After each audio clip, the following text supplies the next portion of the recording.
Okay, so this is just the S&P 500, right? Just the overall market. So if the first thing I need to do is determine my posture, select my stock. Well, this is the overall picture of the market, but there's many different aspects to the market, right? So this is just going to be my going back point because I'm going to put all of my notes right here. So out of the whole market, there's several subsectors that we can look at. Now, I'm not going to go too deep into the minutia of that, but I am going to run through them because this is my process. This is what I do. So when I'm thinking about that, I'm going to go straight into all. Basically, these are all the subsectors out there. So I'm just going to run through them and just look at these things and think, what to me looks good? What to me looks bullish? What looks like it's uptrending? What has a green light per se? Okay. Now, if you are not familiar with chart analysis, technical analysis, that is okay. I'm not going to get too deep into technicals today. We do that often in our class, and I'm going to be making some videos that you can watch. But I am going to go in and figure out, is this something that I want to be in on? Why and why not? So let's just start off with the first one on the list here. Technology. Obviously, we can see that technology is on a tear. It's been bullish for quite some time since the sell-off of the pandemic, and it hit all-time highs back here in September. It's stuttered quite a bit. It's back up to these highs, but we can see that it's bullish, as the term goes, right? So I know, okay, yep, technology, it's bullish. I know that I've got a green light on this one.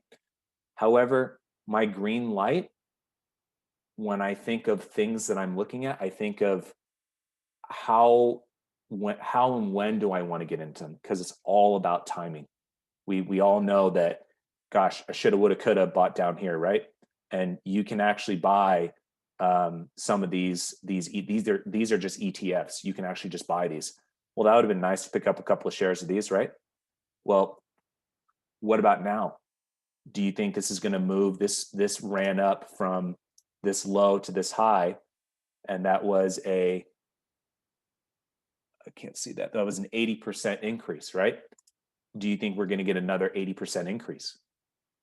And the answer is, I don't know. Well, I'm right there with you, pal, because I don't know either. But I do know that it's had a nice big run. So maybe this is not the sector that I want to be in on because it's already run a lot, but it is bullish. So, okay, I'm interested, but it's run a lot. Let's move on.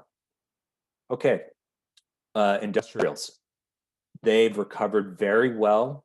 And I kind of like this trend a little bit more than technology because it has a little bit more ups and downs to it, highs and lows.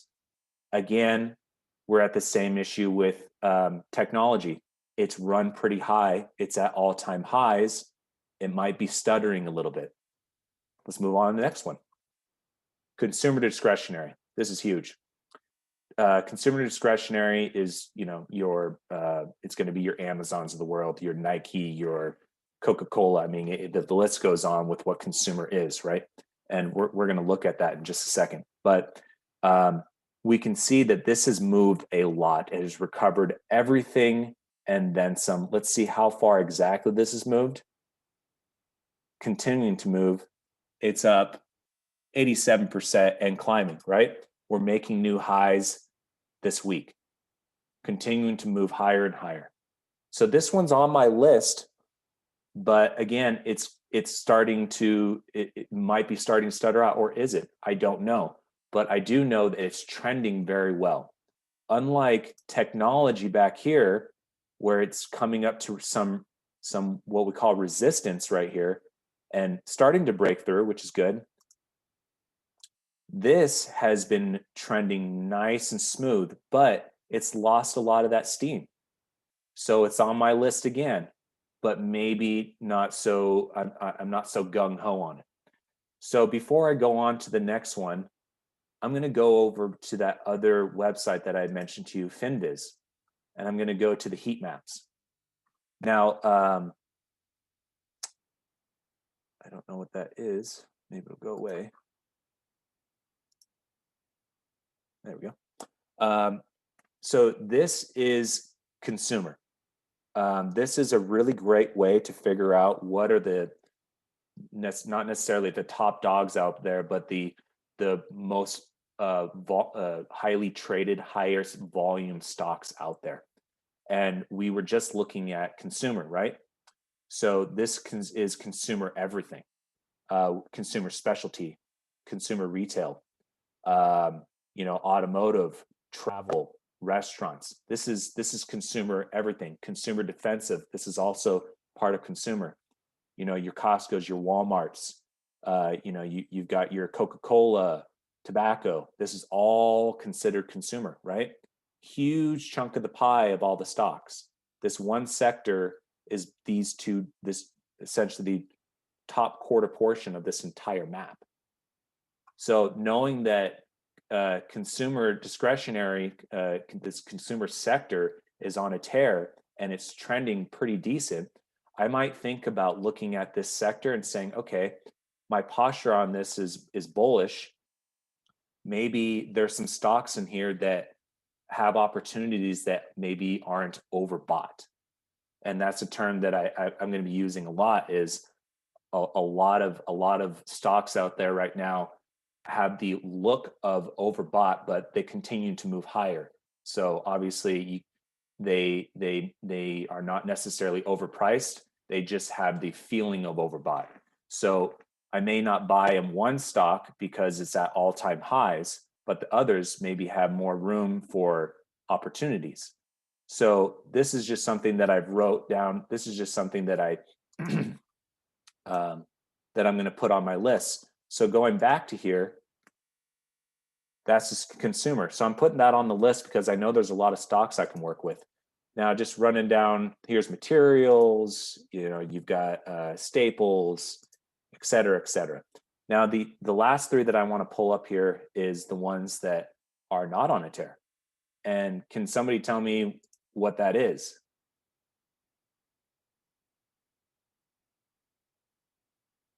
Utilities and energy, right? These have been the weakest links in our recovery. They have completely underperformed the entire market. Everybody knows that these were, you could have thrown a dart at the board in April and you would have made money, except if you had thrown your money in any of these stocks. Not all of them, but most of them, right? So, but I like that because as we come out of this pandemic, as we start to move past, I mean, I've gotten several texts this week saying, guess what? We've got the vaccine in our hospital. I know some people that work in healthcare, and some of their coworkers have already been vaccinated. I'm shocked. I did not. If you would have asked me 3 months ago, are people going to be vaccinated by the end of the year? I would have said, absolutely not. Heck no. No way. Here we are. Vaccine is in process. The UK has been doling it out for weeks. God knows how long Russia's been doing it. Don't even ask me about China. But the United States is in its process. So that tells me that here's some opportunity that is still up for the plucking, right? I just look at this chart right here, and not needing to know anything about technicals, I can see that we are not near the high yet, are we? We've got some room to keep moving up. That's utilities. Here's energy. We have way more room to keep moving up. But it doesn't look that promising yet, because as the recovery continues on, the vaccine gets rolled out, it's still going to take time. And America runs on gas, and America is not going to be all out until this is completely over. So since we know that, we want to get in on this before it runs away from us, but maybe not all in. I just like to see these opportunities, because this is something that people have asked me way back here. Hey, should I buy now? And I said, you could start jumping in, you could. And it came almost all the way back, right? So I want to see this thing start to trend. I want to see this thing start to move above these highs right here. John, does the size of the squares in the heat map reflect the size of the company or the volume of the trading that day? Yes, for everyone that is not familiar with the heat map, the size of the squares basically represents how much volume there is in that particular sector. So technology, Microsoft and Apple dominate this sector. In consumer cyclical, Amazon dominates that sector. Communications, Google and Facebook. So that's what that means. It has nothing to do with the biggest movers or winners or anything like that. There will be some stocks in here. Where did I see it? Oh, there was a stock in here that had a huge day. I can't remember where. Anyways, it was only like a $60 stock and it moved up like $10 today, right? So that was, I don't know what's the percentage on that, but 12%, whatever it is. But anyways, my point is that it doesn't have a reflection on how much it moves. It has a reflection on who who outweighs in terms of volume. So the green obviously means the lightest green means that was the biggest. So you can see right there, that was up 6%. So that's obviously the biggest winner for that day. And it also happens to be the largest volumely traded in information, that particular sector right there. So yeah, let's go back to this real quick. So now I kind of have my posture. I've gone through my sectors. I do this every week. I still go through them, even though this doesn't move a lot. It's still important for me to know what is the overall sector doing. Because if I'm going to trade an individual stock in utilities, I want to know what the whole sector is doing. If I'm a real estate guy, I want to know what real estate's doing. If I'm trading a few real estate stocks, I want to know what the whole sector is doing. Anybody who has been interested in buying homes, anybody who works in real estate, who sells it, who sells mortgages, all that, you've probably had the craziest year of your life. And this is not reflecting that, is it? And why is that? This sector reflects all real estate, commercial, residential, REITs, everything, investments, you name it. So what has not been doing well this year? Pretty much everything but residential, right? I mean, there's obviously give and take, but I heard some information about Santa Clara County saying that condos are not doing so hot. And so any corporation that was heavily invested into the building of condos, not doing very good. Well, this reflects that. So if this was just residential, I'm pretty sure it would look like the technology sector. So knowing that, I'm going to keep it in mind. But if I'm just looking at a residential stock, I might not be too worried that this is not moving up in a fashion like technology. But I still want to know. So now I know. Let's go back to consumer discretionary, the consumer sector. My posture's bullish. So let's go back to market overview and go back to my list. So I'm determining my stock, my posture, I'm selecting a stock. So I picked out a couple from this heat map. As you can see, there's just a ton. I've gone through quite a few of these. For just educational purposes, I like to pick out stocks that are under $100, just for the purpose of options. That's one of my rules. That doesn't mean I don't trade stocks that are trading over $100. It just means that it's one of the rules I've developed.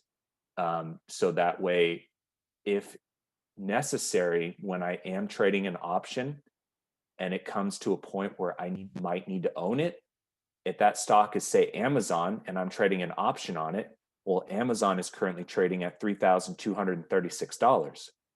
If you are not familiar with options, one contract, when you buy an option contract, that equals 100 shares. So obviously I'm not ready to pony up $300,000 to own the stock, right? So that being the case, that's one of the reasons I have that rule. So anyways, there was a couple that I picked out. Let's bring them up here. So I'm determining my posture. I'm going to select a stock. So let's go ahead and do that. Let's take a look at this guy right here, Ross Stores. So this is in the consumer discretionary. We know that it's doing very well right now. And I like this stock because it's not at all-time highs. It's doing very well. It broke above these areas right here, and it is trading above it very nicely. You could say that it's a little high right now, but I still like it. So this is something that I'm putting on my radar. So now that I've selected that, now I'm on to the point where, let's go back to here.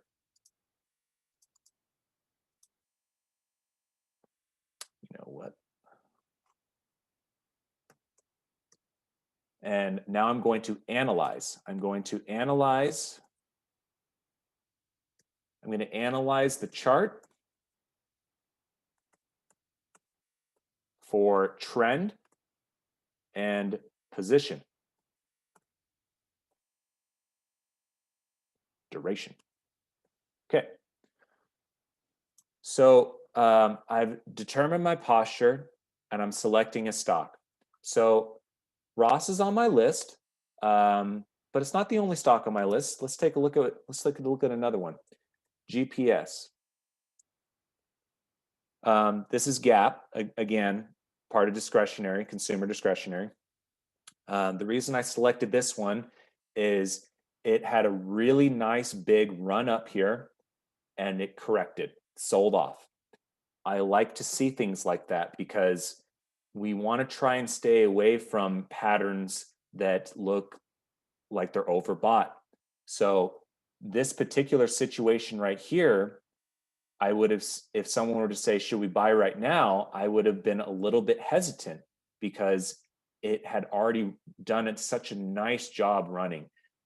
Your entry opportunities were back here, and I'll explain what I mean by that. However, if I had said, I don't like it yet, boom, it runs up another. If you had bought there, it runs up another almost 10%. So you're probably thinking, hey, dude, why didn't I buy it? Would have made some money. Yep, you would have. And then literally 3 days later, you'd be down 25%. So this is the timing aspect of what I was referring to earlier, is you can't be too antsy to jump into these markets. There's a phenomenon that happens. It's been happening forever and ever. I forgot to mention this a little bit about me. I started trading back during the Great Recession. I started working for TD Ameritrade. I became a coach, a registered investment advisor. I've seen all the markets. I've traded them all. This is a phenomenon that's been going on as long as I've been doing this. I've learned from the greats, and it's still happening. And what it's called is FOMO. FOMO stands for fear of missing out. This right here is FOMO. Right there. That was FOMO, okay? Earnings came out, people wanted to dive in, and then big institutional banks realize that might be a little bit overpriced, and they just shut everything down because earnings came in and it wasn't as hot as what they were expecting, right? We all know that everything's had to be pushed online. So I didn't look at the fundamentals whatsoever, but they probably missed expectations. We know that people aren't going into the stores that much. I know in California, everything's shut down. In Idaho, things are open. Other places, my friends that live in the East Coast, they say some places are open, some places aren't, right? So we know that a lot of this run up was because people were fearful of missing out on more gains because they just see this going higher and higher. So I look at this and I see, okay, well, it's come down a little bit. I still like the stock. So maybe there's an opportunity for me to still get into this stock. And this is where I start to look at technical analysis. Okay. This is something that takes quite a bit of time into. This is more the skilled art and the discipline of trading. There's a lot that goes into technical analysis. There's no way I can even come close to touching it. In our group, we've just started on the surface, but there's much more to go into it. But what I do talk about is I look for highs and lows. So I can see right here, again, if you don't know what any of this is, what I'm looking at is I can see that price had come up to this level and it had flirted with it. It said, you know, I'm kind of interested in going above 20. I don't know. And boom, it breaks above it. Now it's an area that it's been contested with. It broke above it. That's a good sign. But here it goes and closes below it. I don't care. It broke above it and it stayed above it for a little bit. So now it's a significant area of support and resistance. And as you can see, it traded nicely above it for a while. Well, here we are back again. So this area would have been considered resistance. Now it's support. So I'm bullish on the sector, right? I've already come to the conclusion when I'm determining my posture and selecting a stock. I know that my posture is up on this stock or on this sector. So now I might look at this and say, okay, well, without looking at any fundamentals, you guys, I'm not looking at any of their spreadsheets, nothing, okay? I'm just looking at the charts. And I can go into those spreadsheets and do all that, but I'm not going to. The only time I tend to look at that stuff is earnings. I will look at earnings because that is a major contention point for a stock. You can see right here, earnings came out and baboosh, not good, right? So I can look at this and I can say, well, if I am bullish on this sector, well, maybe I'll look at this stock and I'll think, I think it's going to hold here. So I might look at an option on this for buying it and holding it for a while. Okay, so I'm looking at this and I'm saying, I think it's going to hold this area. I like this sector. I think it's going to go well. I think it's going to just continue on up. So I'm putting this on my list. I found a stock that I like. It looks like it's going to continue on up, or at least it's going to hold this area. Now I don't care. I don't really. Hold on, let's go to here. I don't really care what happens here. It can go. This won't bother me at all. It can do some of this action. I don't care about that. But as long as it's staying right here and making its way back up, that's what I'm kind of looking at. Now, the type of strategy I use, that makes a huge difference though. And we're not going to get in depth on option strategies on this session, but that makes a huge difference because if you're familiar with buying options, if you were to say buy a call, and again, if you're not familiar with this, just bear with me. If you were to just say buy a call, well, this scenario that I just wrote out here, that's kind of an issue. And the reason that's kind of an issue is we're just about at the end of the year, and from here to there, that's a month's worth of time. Well, when you buy a call option, when you buy calls, time is not your friend. There's such a thing as it's called time decay. Time decay will chew you up and spit you out. No. Okay, not good. So we have to be aware of those things. So if my theory on this is that it's going to hold here, well, that's great. What about going up higher? Well, I'm not sure about returning to these highs. I don't know about that. So that's something that I have to think about. Do I think it's going to continue running up? That's where we look at option strategy selection. Because if you don't think this is going to start running up and you go ahead and buy a call option and it does this zigzaggy motion right here, yeah, you're going to end up losing on that one. You're not going to feel very good about trading options and all. And you might even send me a message and say, Kevin, options sucks. Thanks a lot, dude. And I'll say, yeah, it's tough, but there's a different strategy for every stock. So I look at the stock and I say, I like it for a certain strategy. Let's move on here. FOMO for crypto right now. Oh boy, absolutely, Joyce. FOMO for crypto. That is, in 2000, what was it, 2018? Crypto was out of this world, and crypto's out of this world again. It's going to have a correction, but I'm not going to pull that up. I know it's going to have a bit of a correction. I doubt we'll see the lows that we saw this year, people. If you didn't get in around the lows this year, I think we missed it. I don't think we're going to see those prices again. But yeah, it's high right now. Weston, recently companies have been reporting higher than expected for earnings, but the stock plummets after hours. Why is that? So this is a great example. We have no idea what the earnings was for Gap. And if you do know, let's not even put that into play right now.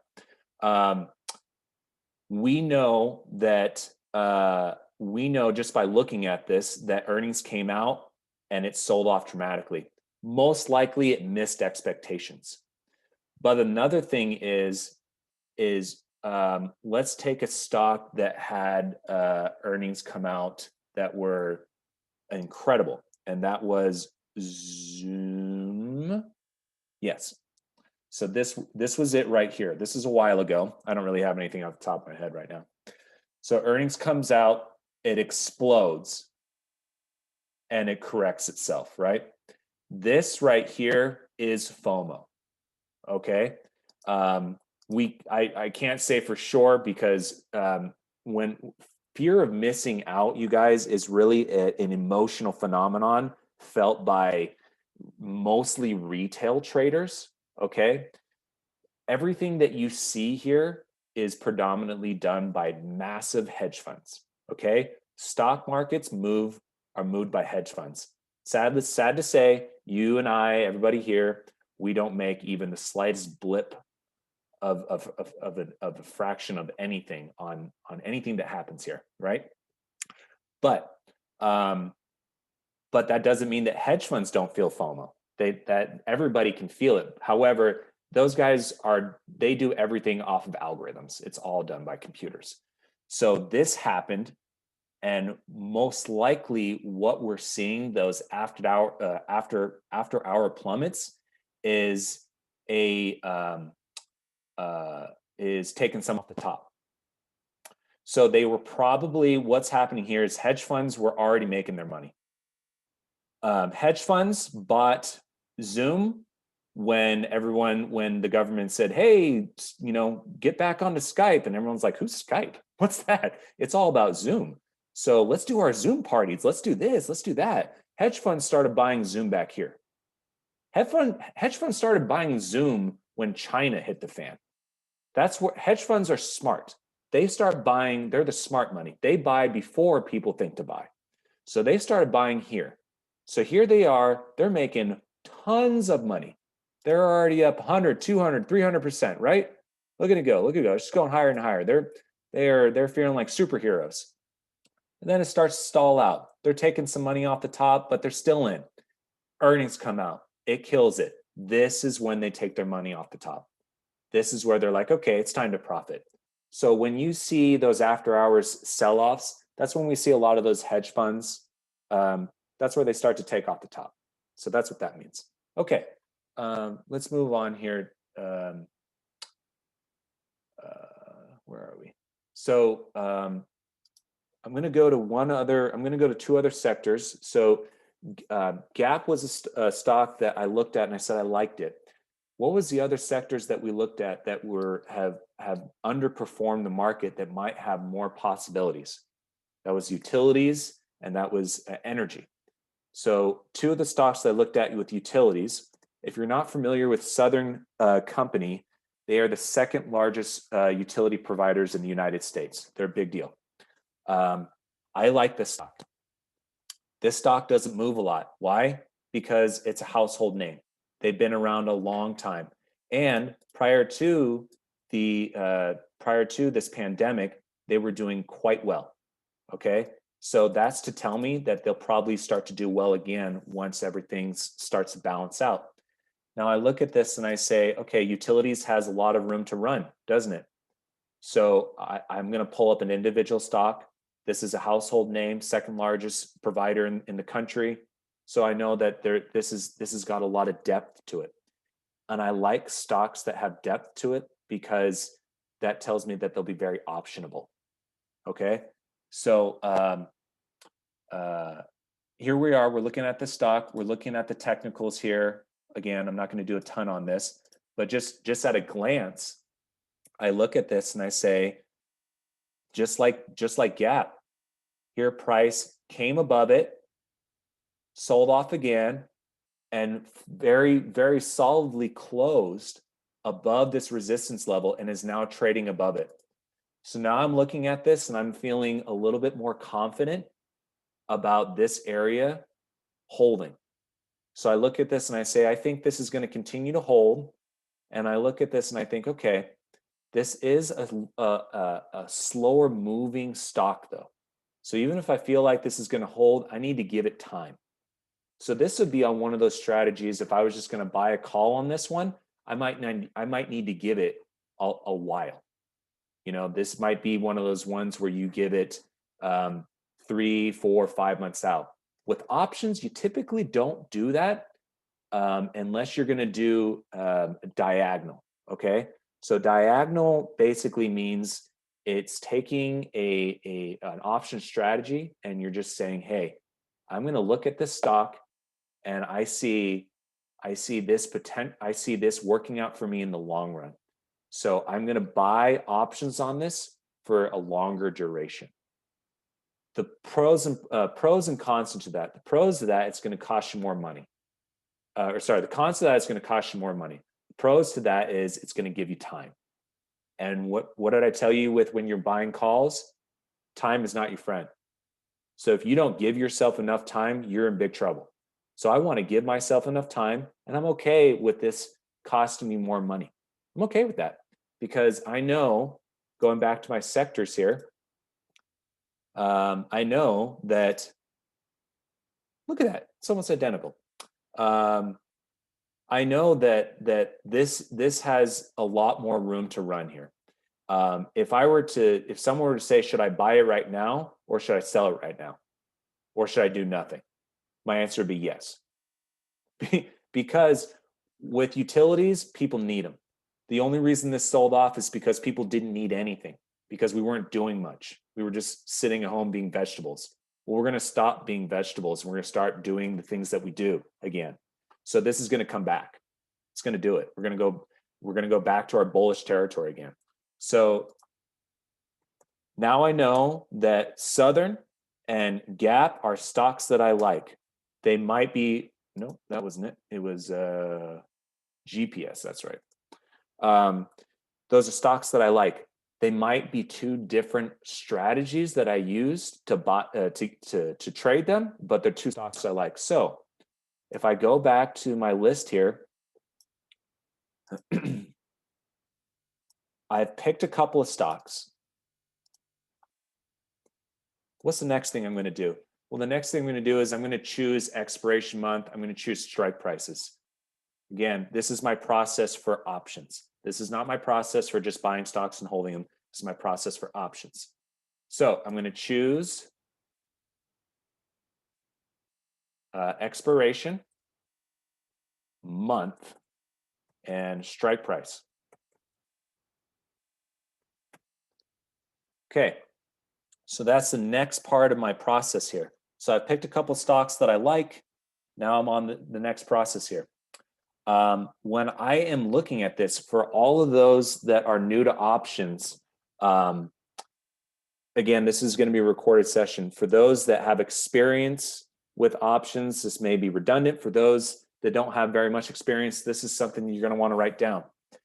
And really quickly, okay, just want to make sure I got all the chats here. When I choose my expiration month and my strike price. So let's use those two stocks as an example because it's two different strategies. I didn't pick this on purpose. I did not pick this on purpose. This is literally my process. This is how I would do it. I'm going a little bit faster, but this is exactly what I would do word for word. These two stocks have not been on my radar.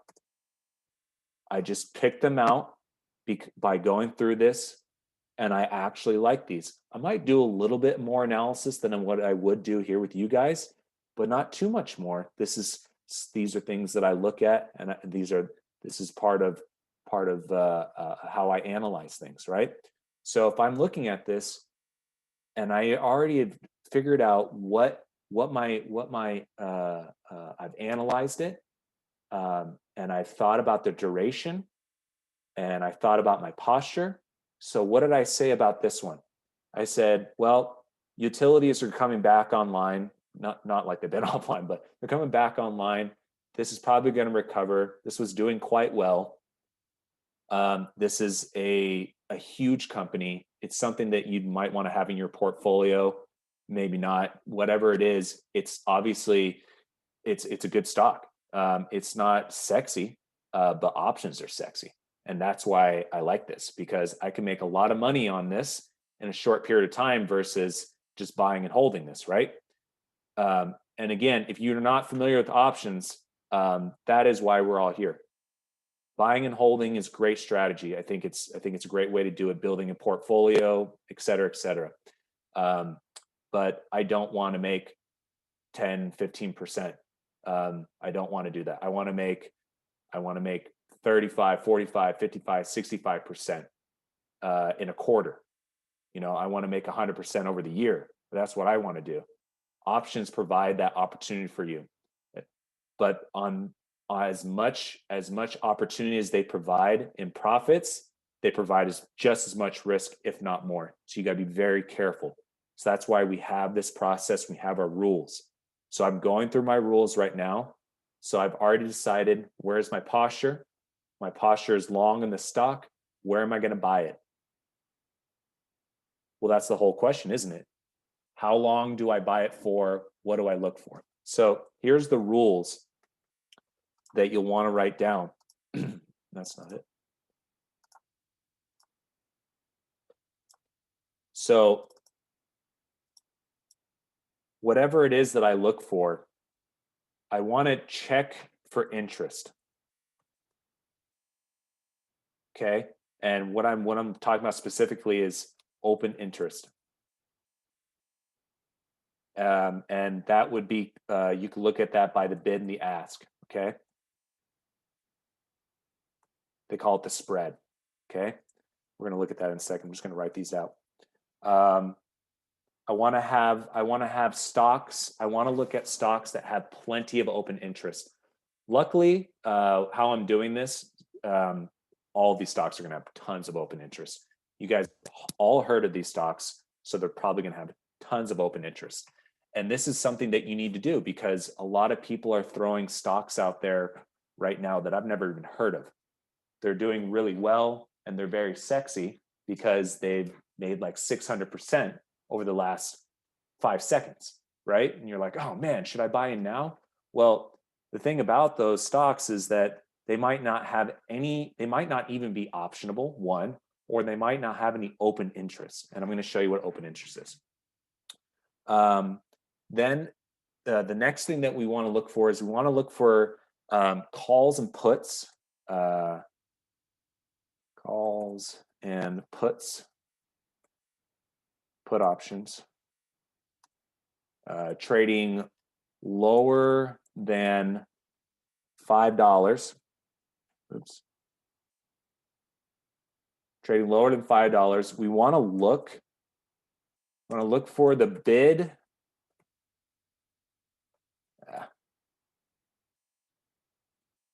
And ask spread to be less than 30 cents. Okay.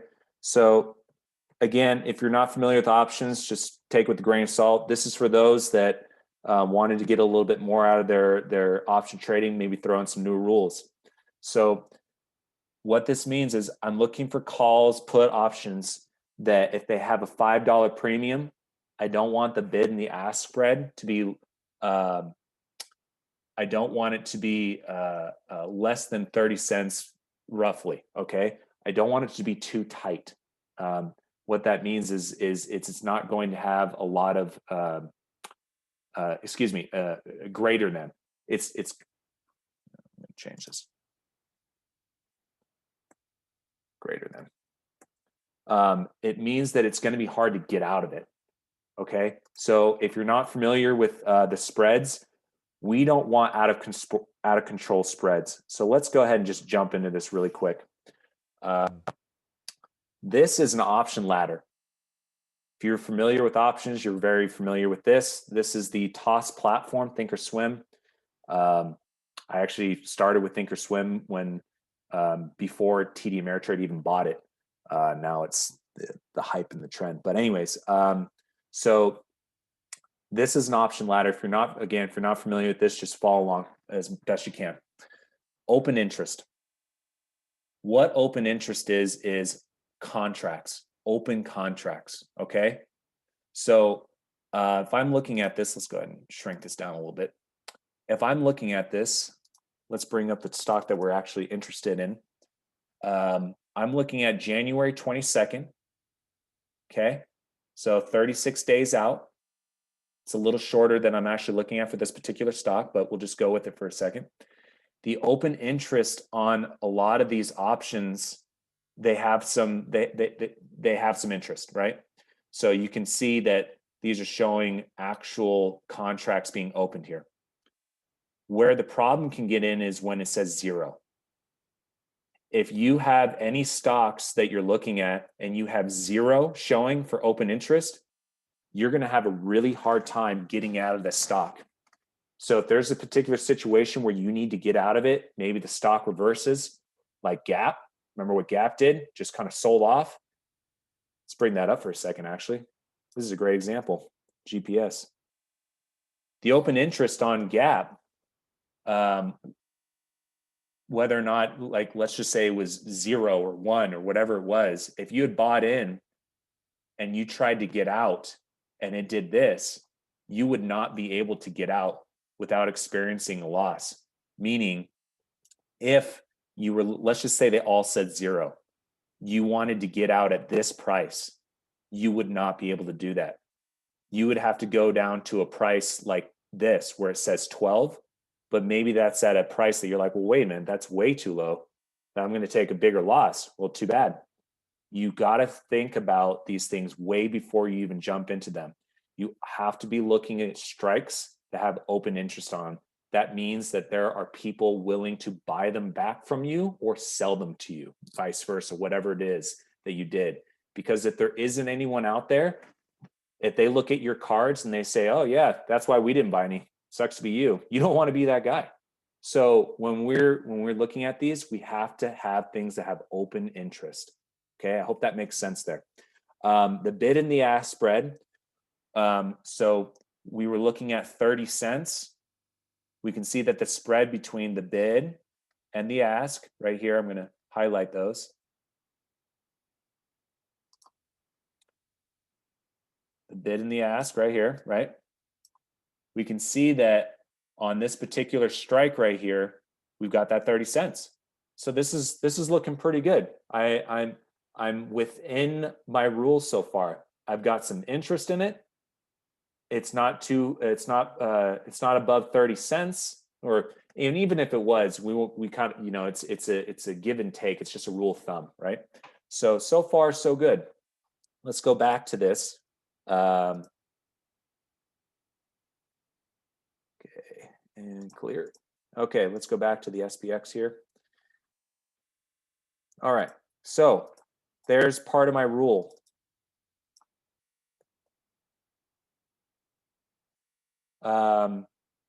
Anybody have any questions on this? Again, for those that are new to options, this will be recorded, and this is what we do in our group. We really go deep into detail on options, and even those that are in, even those, we got David and Tony and and a few others here that have been in the group for a while, I know that some of this is still new to you, and these are the things that we want to be focusing on, and these are the things that we're going to be going over and over. And we actually have a couple of trades on right now that go a little bit more in depth than what I'm doing here, but all these are processes.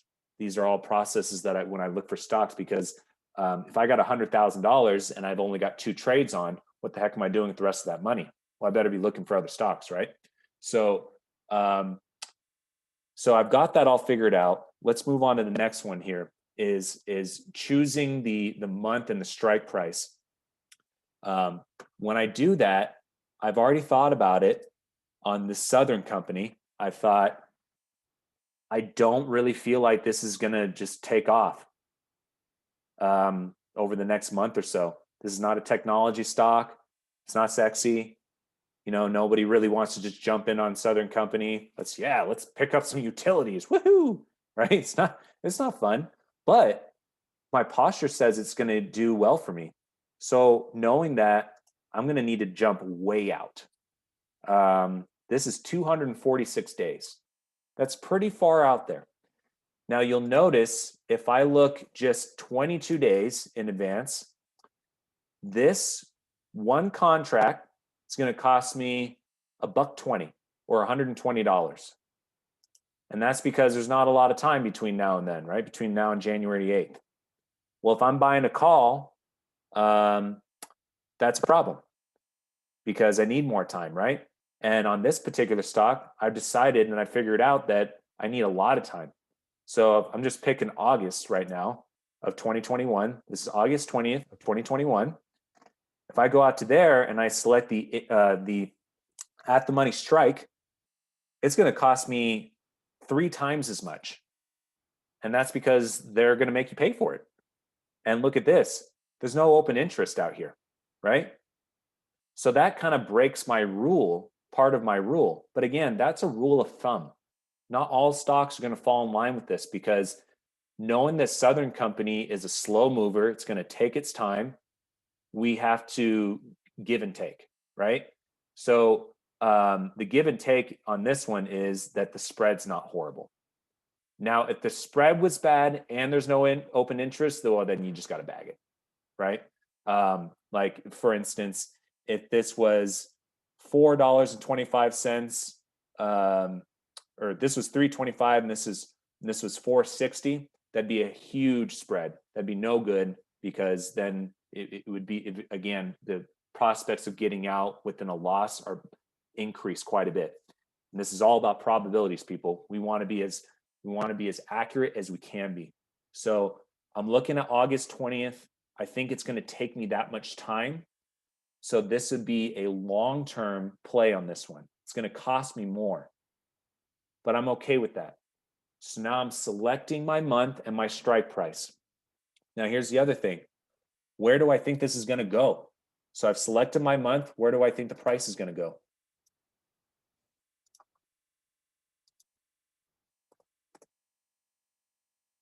Again, this is all just examples, right? I just picked this stock at random. If you guys have any stocks you'd like me to take a quick glance at, I might have a little time for that. But anyways, where do I think this is going to go? Well, at a short glance, I can see this easily returning to these highs, right? Okay, so that's good. Now I can have a short-term, I can have a shorter-term target, and that's a 7% increase. But that's too small. If I'm going to go that far out, we need to think way bigger, right? And this is why trading an option on it sounds way more attractive than just buying the stock and holding it. So I might be thinking way up to these highs right here. And that looks a little bit more promising. Now we're looking 15% and greater in the return on the stock, right? So if that's the case, then I might be looking at $70, right? So with a 70, if my prospect is 70, maybe I just look at the money strike, make things simple.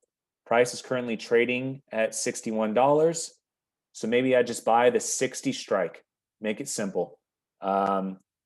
So looking at that, I think, okay, I'll buy the 60 strike, go up to 70. So I've got my posture. All sounds good. I have $10 worth of wiggle room there. I might need to look at delta. Out to 70, 85% probability. So I got a 19 delta. So out to 70 right there, it's saying that the delta out to there is very low, but we're also 246 days out. So this would be a strategy I would use for the long term, right? Let's go to a shorter term play like GPS.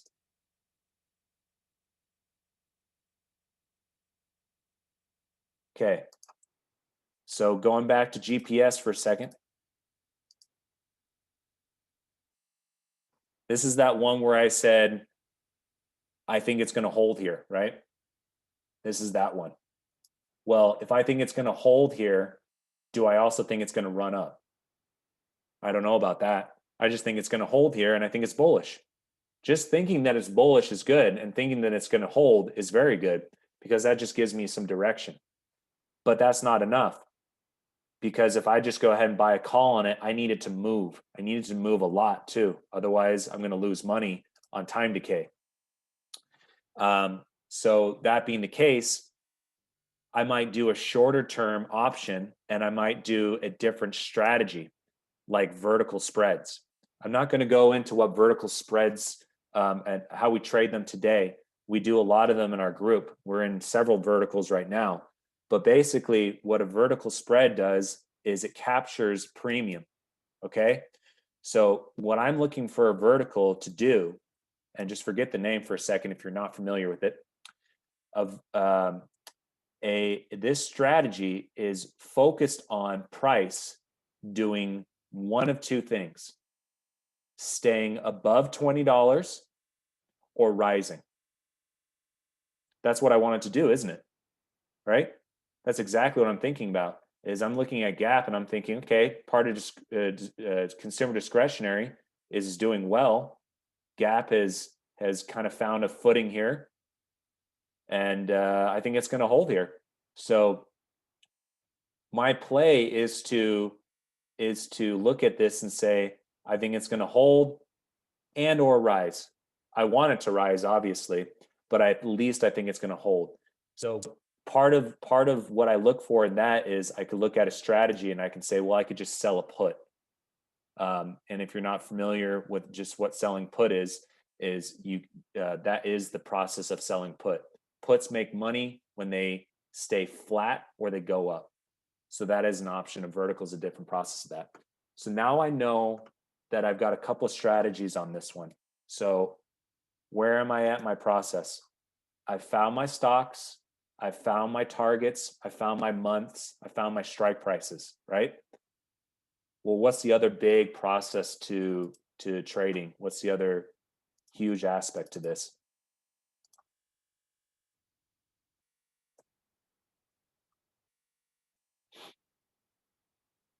So if I know what I'm going to do to get in, should I have a plan for an exit? Heck yeah, I should, right? The biggest thing that people do when they get into trading is they don't plan for their exits. They plan to get into all kinds of things because they sound exciting and they sound lucrative, but they don't plan for their exits, and they get washed out, destroyed. And that's huge in this process, because, and I've seen it time and time again, you guys. If you don't plan, if you're not planning, you're planning to fail, right? I mean, we've all heard all that stuff, but it's important when you plan exits for taking profit and for taking losses. Okay. So you don't ever want to get into a trade and expect it to go your way, because if that were the case, then we'd all be trading. No one would do their day jobs. And this is what we would all do for a living, and we'd all be making millions of dollars. But we do lose. In fact, I when I first got into this, I could tell you most of the great traders out there. There are so many people out there doing this now. It is mind-boggling. And you've all seen it. Don't let it fool you. There is no such thing as 1,000% gains on a daily, because those people, they do share it, and it is impressive, and I've seen it. But you know what they don't share? They never share their losses. They never ever share their losses. All they show you is their gains. So you just don't lose. Yeah, okay, sure, guy, right? That doesn't exist. Those do not exist. We're not looking for grand slams here. We are looking for, I love baseball. I'm a big baseball fan. We are looking for RBIs. We're looking for getting on base. Let's get some singles. Those those are the kind of plays that we are looking for. Those win championships.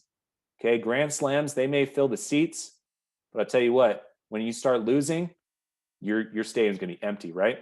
No one wants to be part of that losing team. We want to see singles, doubles. We want to see those RBIs. We want to get on base. And I'm happy taking a 60, 70, 80% gain. I don't need 1,000% winners here and there.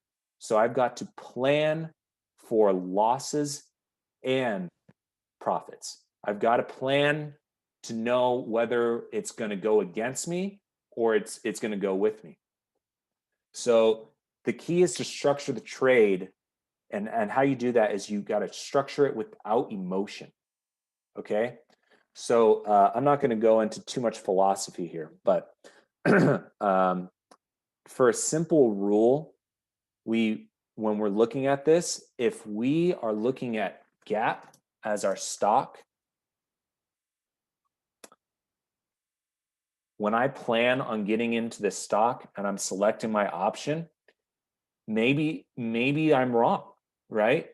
Everything that has shown me so far, this is probably going to hold. I might throw some other indicators on there. This is a pre-built indicator list that I have here. If you're not familiar with technical analysis, this is probably just a bunch of nonsense to you. Those in the group know what this is, but looking at this, I might reevaluate this looking at my indicators. But I'm just going to put this off for a second. And none of this matters to me because I've already made my posture. And I might use those indicators for a more precise entry or to hold off for a second until we see a little bit more price action play out.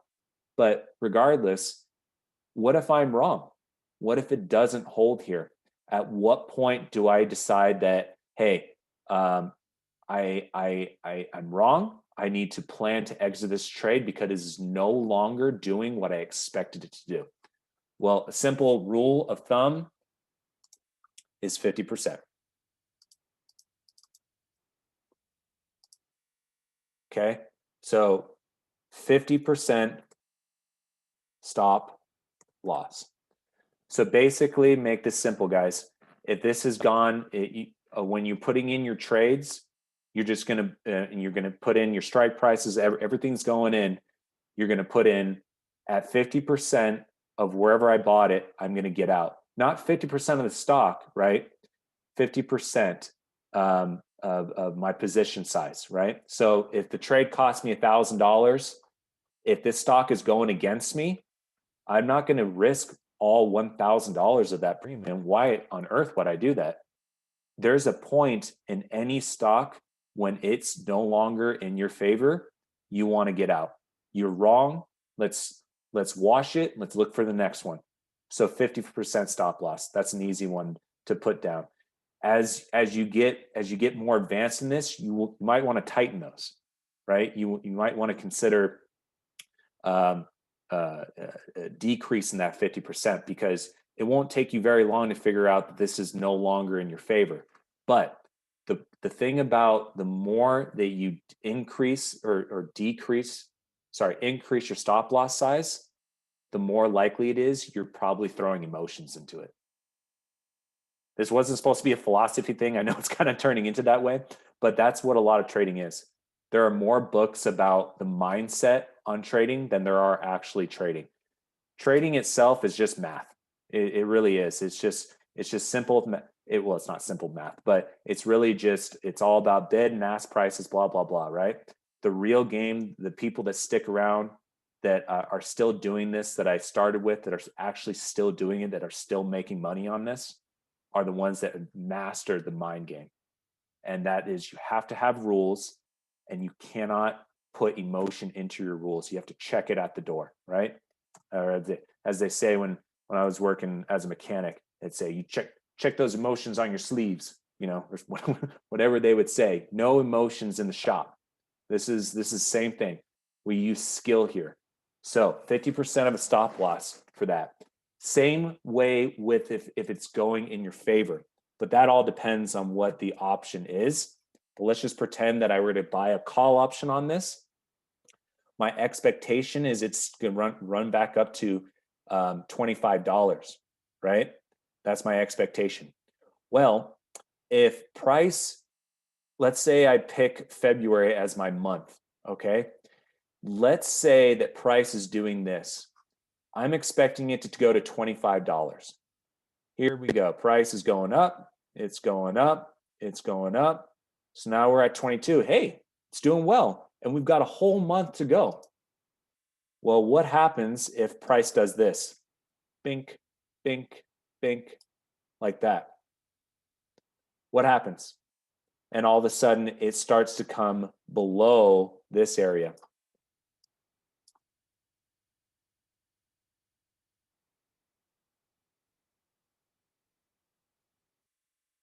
All right, have fun, John. Well, simply put, you guys, time decay is destroying your trade. So for the most part, in this scenario, I might look at this and I say all of my profit is being eaten away right now. Okay, $22, I was expecting to get to 25, it's hovering here.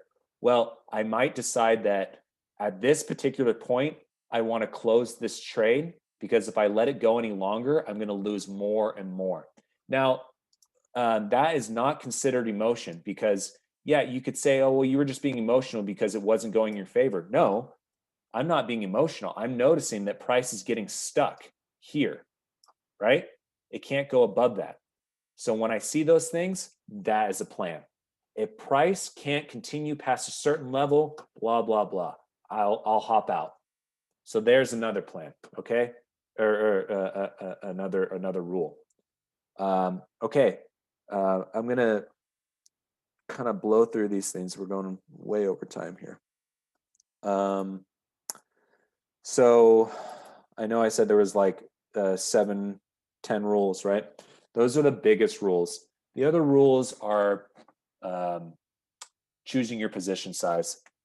And that one's not, it's not simple, but I'm just gonna put it out here. Choose your position size. This is not a simple rule. This is actually the most important rule. And my rule is 1%. Okay. And what that means very quickly is I never risk more than 1% on a trade. If I have $100,000, I will not risk more than 1%. If the trade costs $1,800, I cannot trade that trade. Too bad. There's a lot more that goes into that one, but that's all I'm going to say about it right now. So now we've got 1, 2, 3, and 4, and 5 of our rules. Now we're going to enter the trade. That is rule number 6. When we enter our trade, we need to monitor it. Okay, so I figured out where I'm going to get in. I know where I'm going to get out. I like the posture. Everything looks good, right? I'm happy about the stock. Now what do I do? Well, I kind of just talked about it a little bit, didn't I? There's 2 things that go into that.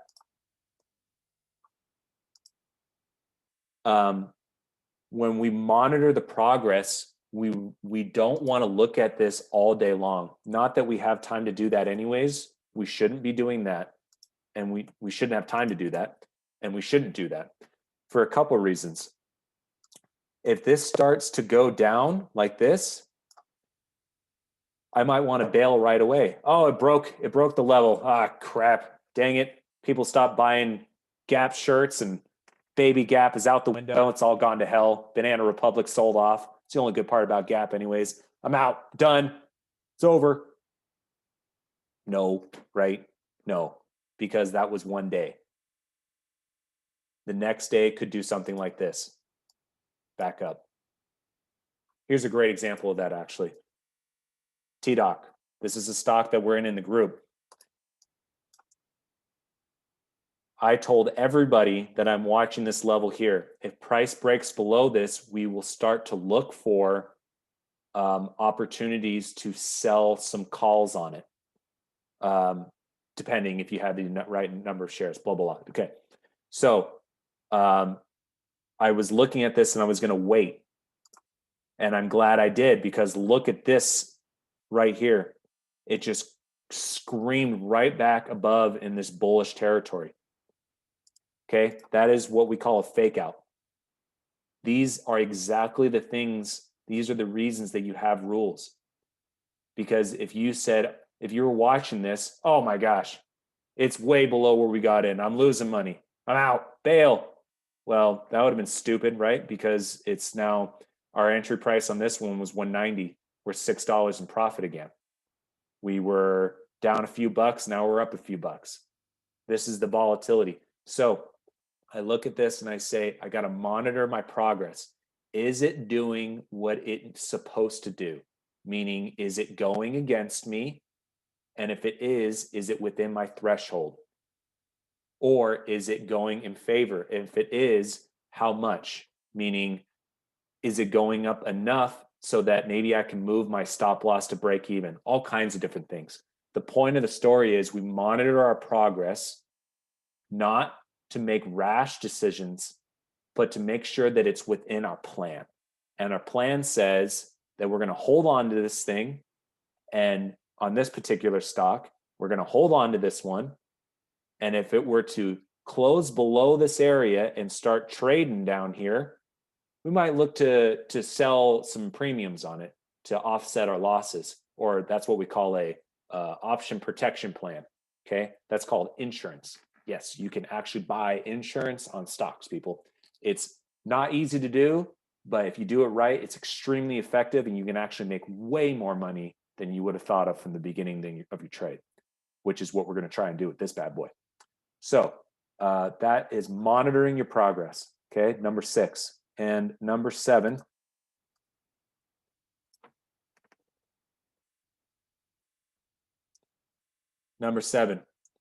search for additional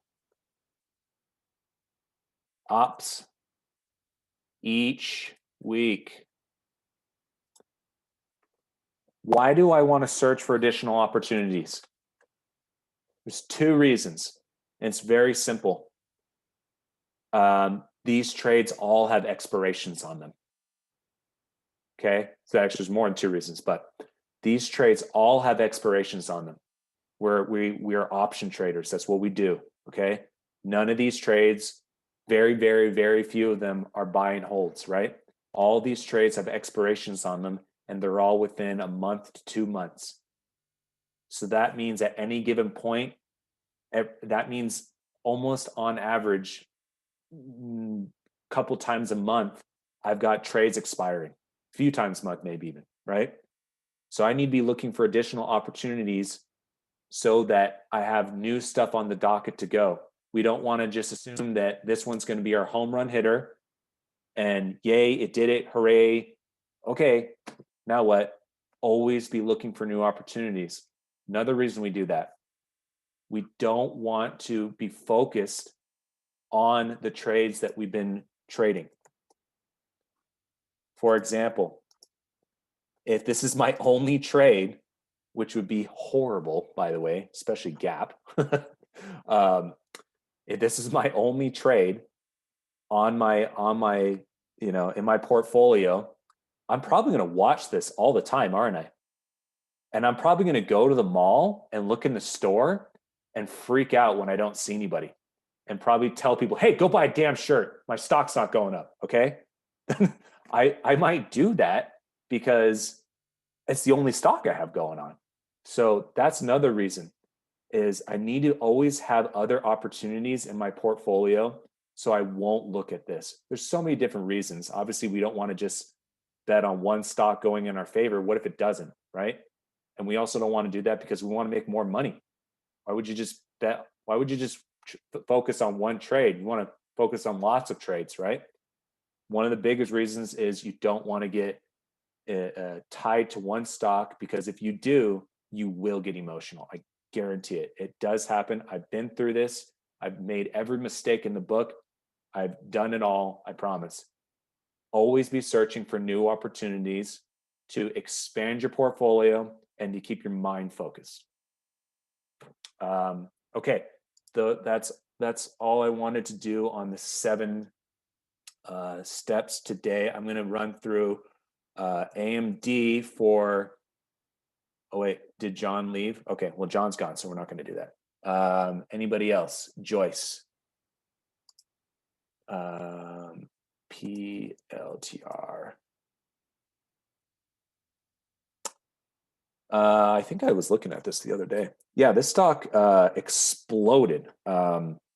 Really exciting. What anybody who got into this is feeling like a hero. This is, I did look at it. Okay, I did look at this stock.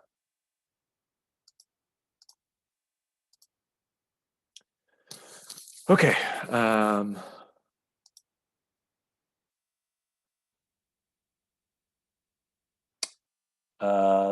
Yeah. Palantir Tech. Okay. So I like this stock because it's optionable. It's new, so that's a little scary. It's a little scary when I see stocks that are brand new. I'm hesitant, like a Dash and ABNB. I wouldn't trade options on those right now because they've been trading for a week.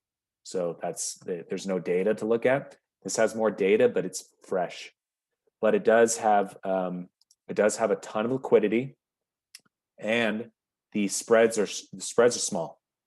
So I really like this. I really like this stock because it actually is favorable to trade options on it. So if we were to look at this stock really quickly, you guys, I'm just going to do a rough look at it here.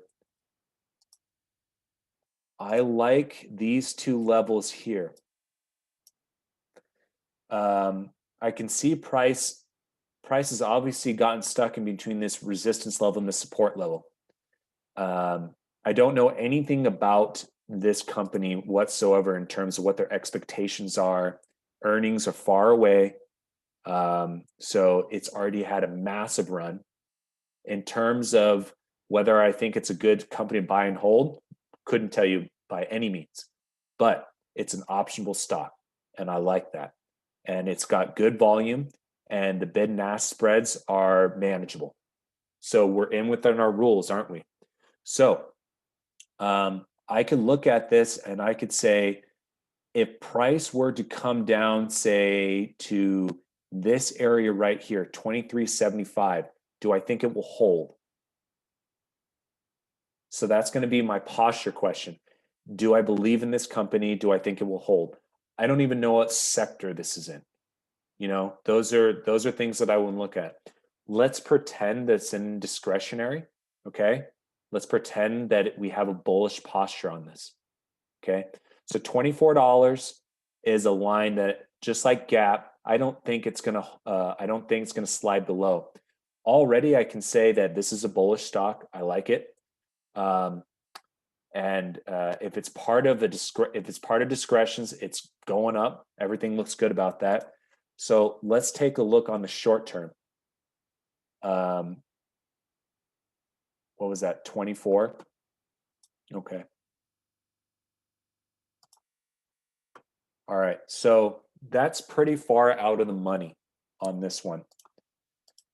So in order for me to get into this one, I might have to say, all right, there's not a lot of history here. This is about as low as I can go in terms of my strike price based off of what I'm seeing here. That was 25.50, and that's still even too low. You guys can see here, that's way in the money, right? Way in the money. And the further you go in the money, the more expensive it is. So I could look at this for a vertical opportunity, but again, it's a little too, still a little too high. So what I would say on this one is, if price continues to trade in this area right here, I would like to see it do this. I would like to see it start to channel like this. That would make me feel a little bit more confident about using these areas right here as my thresholds, if that makes sense. So what I'm talking about is, if I'm looking at this to buy, if I'm looking at this stock to buy in terms of options, I might look at this and say, I'll score on some premium on this. And I like this stock. Joyce brought this stock up, or sorry, that was Jules. Sorry, I kept saying Joyce. That was Jules. Jules brought this stock up. I've heard about it. I didn't do a lot of research into it, but Jules, if I'm looking at the stock and I think, I actually want to own this stock, that is my first question. Would I own this? The answer is yes. Then a vertical on this one is something I'd be interested in, a bull put spread. And the spreads on this are actually pretty decent, you guys. Yeah, they're pretty darn good. Let's take a look at this right here. Let's just look at this one. Now, I'm not saying that this is what we would do because it's a little too far out of the money right now. Okay, so all right. So now, if you have no idea what I'm doing right now, don't worry at all. This is what we do in our group, and we do a lot. And if this is completely foreign to you, keep coming to our group. You'll learn a ton. We're in some really fun trades right now that I think are going to work out great. I actually really like this, you guys. Okay. So I'm looking at the 25, 25.50, 24.50 strikes. Okay. If you have no idea what I'm talking about, again, that means that I'm looking at price around this area right here to stay above it. Now, here's the bright side about this strategy that I've talked about to our little core group. This strategy that I'm referring to right now is one of those strategies that people like to talk about and say that you'll make 1,000% and you can't lose. Well, that's not what this one is. This is one of those strategies where we have different plays on it. You can always lose money. The reason I love this strategy is it's almost impossible to lose money unless we have a freak incident. What I mean by that is this stock can go against us, and I am totally fine with that. And the reason I'm fine with that is because I don't mind owning it, right? So Jules brought this up. He likes this stock. So he's like, yeah, I actually like this stock.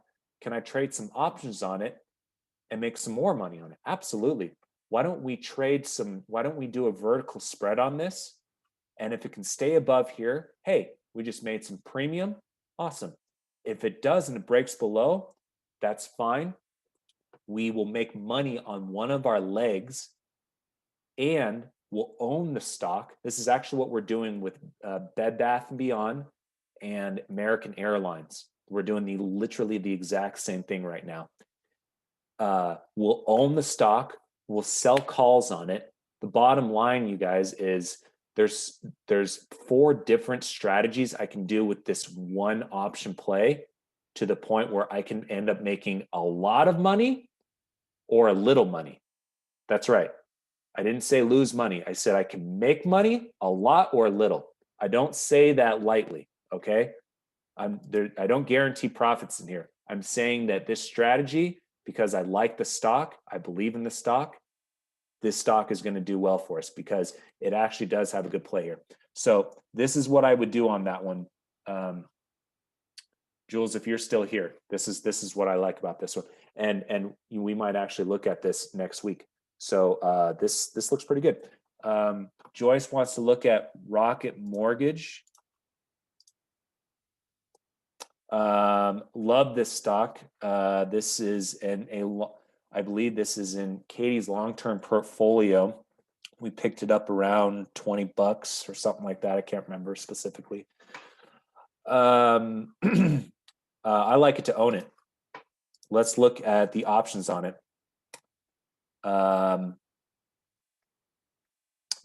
okay. Well, unfortunately, the options on this are no good.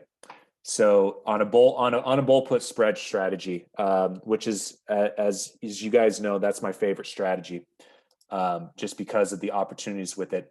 As you can see here, a lot of these have terrible spreads. So not all of them, but a lot of them are not very good. So if you remember what I said, we want to stay within 30 cents ish. We've got a over $1 gap here. So you can see that right there, right? So that creates a problem for liquidity. That means that if this thing goes against us and we want to try and get out, we might be getting out at a bigger loss than what we would like. However, we like the stock, so we're fine with owning it. But I would never put myself purposely in a situation that presents itself of having a higher risk of losing. You know, there's no sense in doing that. Options are already risky as it is. So if you don't have your rules set forth, this one does, the spreads are a little too high. So I do like the stock for owning it. It's at a resistance level right now. If price can break above this, we only have two other levels, here and here, right? These two levels right here. Then we have nothing, right? From there to there. So if price can get above this area right here, that 5%, okay, that's all. We can get above that 5%, we got a 45% limit here, ceiling.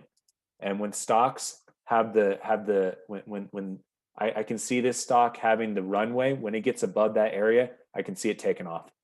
I can see it rocketing off. Okay, I'm really corny. Okay, so LCA. What is this, David?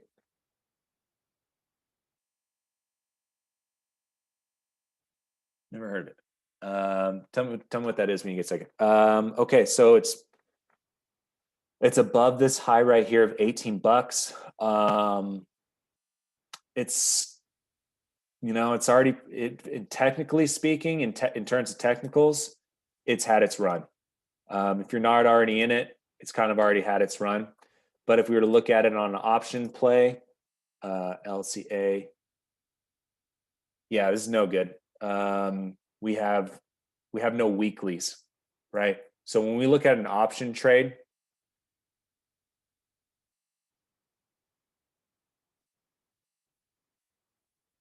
where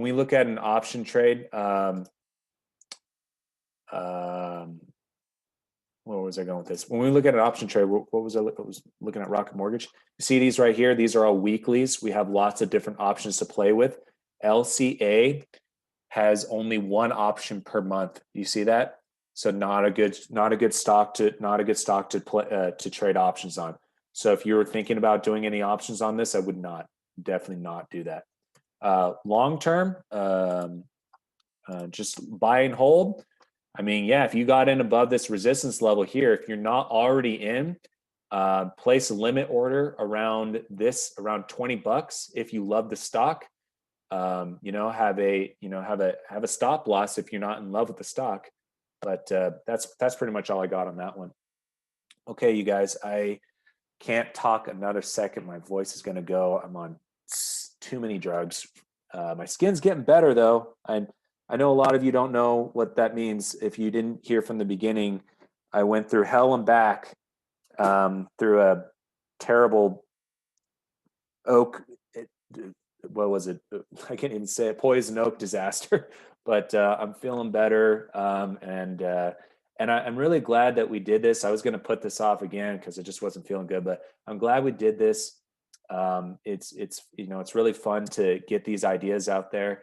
Anybody that's interested in joining our group, I will definitely reach out to you. And if you have any more questions, I'm happy to answer anything that you didn't quite understand. But thanks for being here. Again, my name's Kevin. I really appreciate all of your time. I hope this was helpful a little bit, at least. I know we went on a long time, and I hope it wasn't too dull for you, but Thanks for being here. I really appreciate you guys. And if there's, oh, good. I'm really glad, Jules. Really glad. Um, yeah, great, Wesley, great, Ben, great. I'm glad. Thanks for being here, guys. And like I said, if you have any other question, please don't hesitate to reach out to me. We meet every week, and we have a lot of really good stuff going on. So I'd be happy to chat with you about this. And again, thanks for being here, and good luck in your trading, and have a wonderful weekend. Thanks, Kev. Just came across this YouTube channel, so I thought I'd ask.